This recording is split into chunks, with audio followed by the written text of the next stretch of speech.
Je voulais vous dire aussi, c'est que où allez-vous placer votre levain?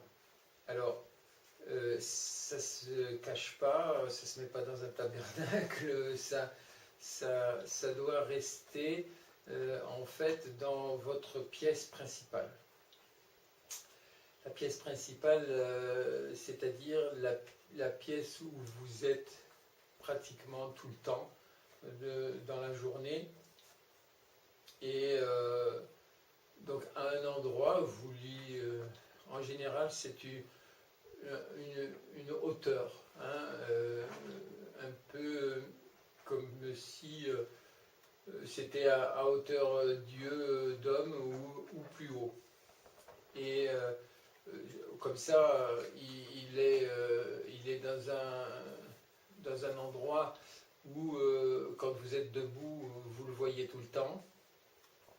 Il domine la pièce principale, il est avec vous tout le temps, et il vit à votre température ambiante, la température qui est, or, nous dans ces maisons, vieilles maisons vosgiennes, c'est très facile. D'abord, les plafonds sont assez bas, et puis la température, quand c'est chauffé par une cuisinière à bois, évidemment le haut est toujours plus chaud que le bas.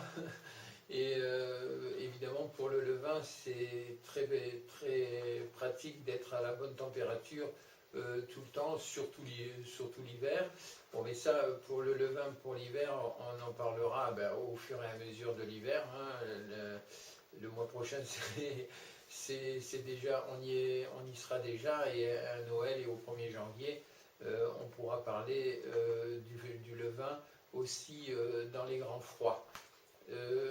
Donc vous lui trouvez une place où il va rester, une place qui lui plaît,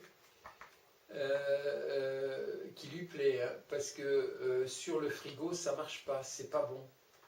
Un levain normalement ne va pas dans un frigo pour voir. Ce qui est, c'est qu'un levain, un frigo, il ne faut pas oublier que c'est une cage de Faraday. Une cage de Faraday vous coupe absolument de tous les grillons cosmiques qui puissent exister sur Terre.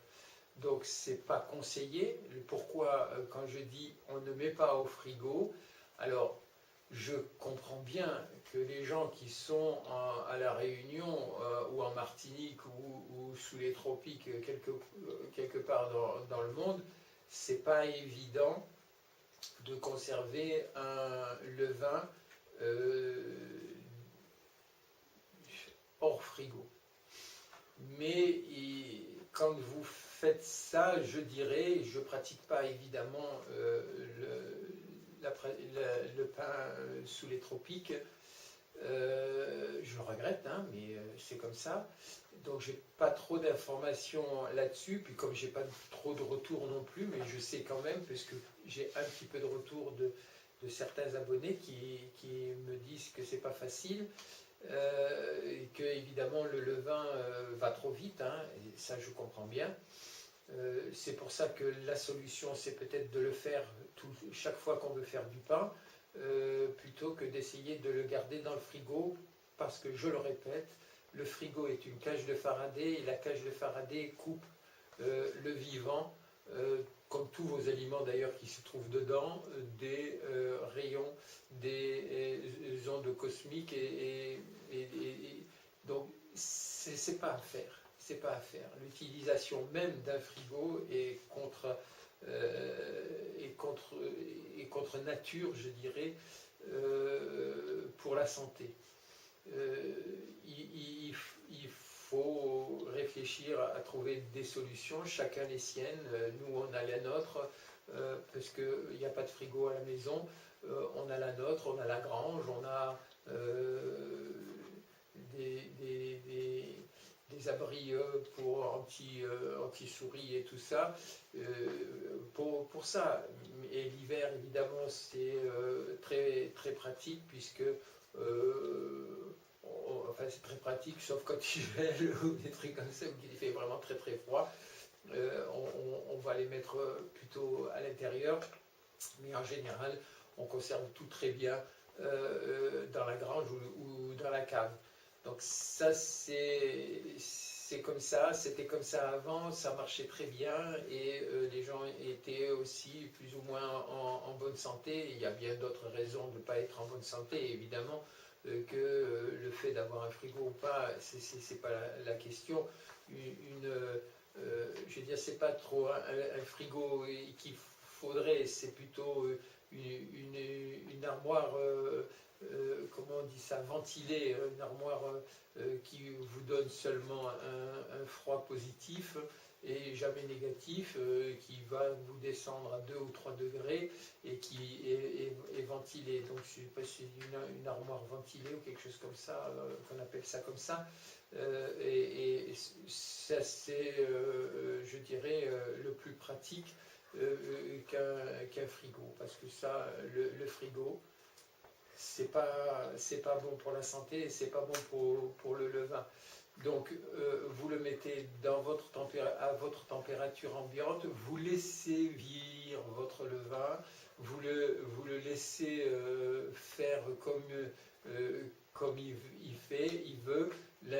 L'intérêt, évidemment, c'est justement de le laisser monter, de le laisser descendre. S'il fait ça vite et que vous ne faites pas souvent du pain, donc vous n'avez pas besoin de cette toute grosse quantité de levain, après vous verrez, on peut aussi intégrer tout un énorme levain dans une farine ou même le diluer et le donner aux plantes. Si vous avez des plantes à droite et à gauche, c'est très bon pour la terre.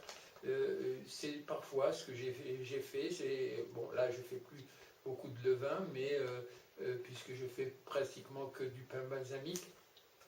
Mais quand j'ai tout donné à mes arbres, à mon jardin, et ça c'est aussi une solution quand vous avez trop de levain, de faire profiter vos plantes de cette manne.